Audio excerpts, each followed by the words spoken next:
There's been a long learning trajectory.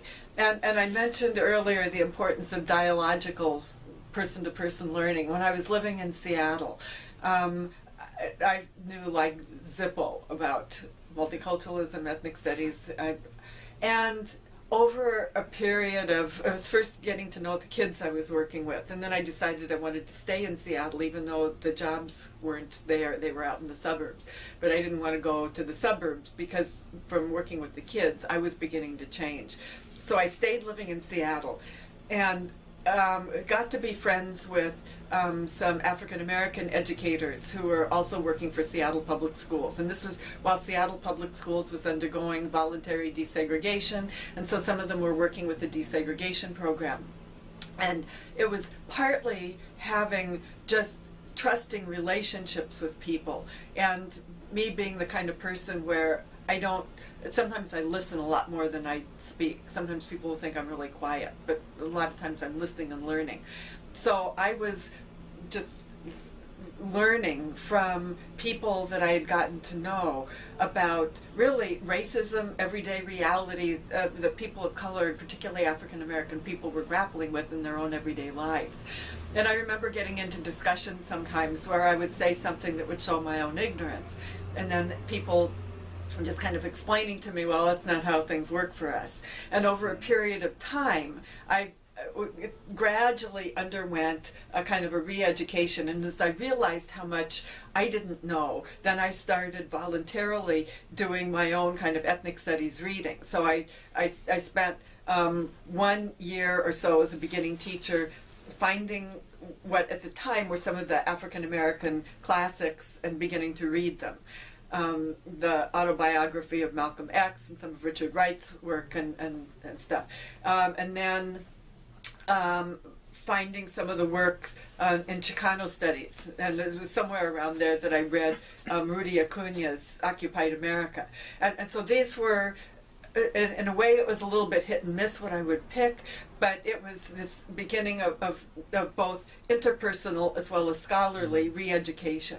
But I hadn't actually thought of myself as working in ethnic studies. I mean, I was just sort of this teacher just trying to learn stuff until I had kind of gone into multicultural education through my doctoral studies working with Carl Grant, and was at the University of Wisconsin-Parkside, which was my second academic job.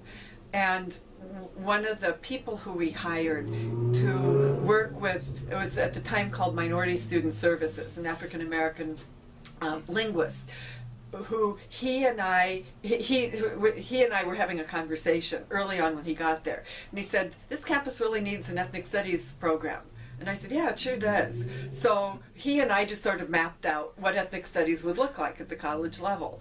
And I was drawing on my interest in multicultural education, but it was like I didn't realize how much I knew by then, and how much I, just through reading and kind of, and so we put together this ethnic studies program, and then he was the first director of it, he left, and then I was the next director of it.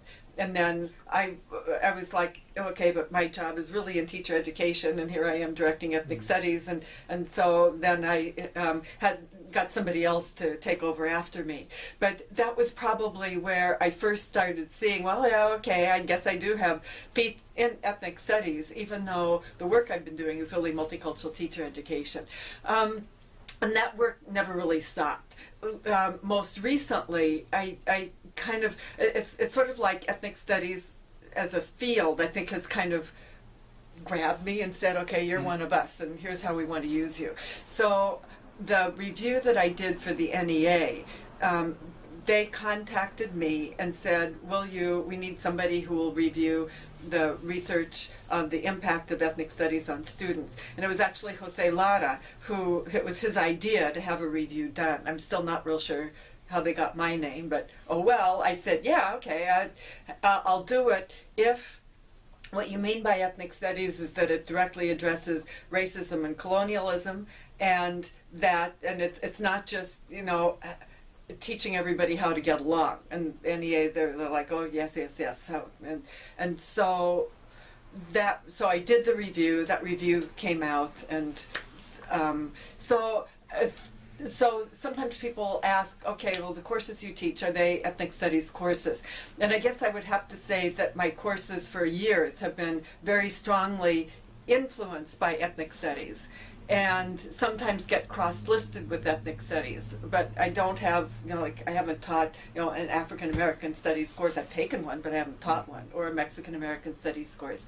But within my courses, and my students will tell you this, there's a very strong ethnic studies undergrad.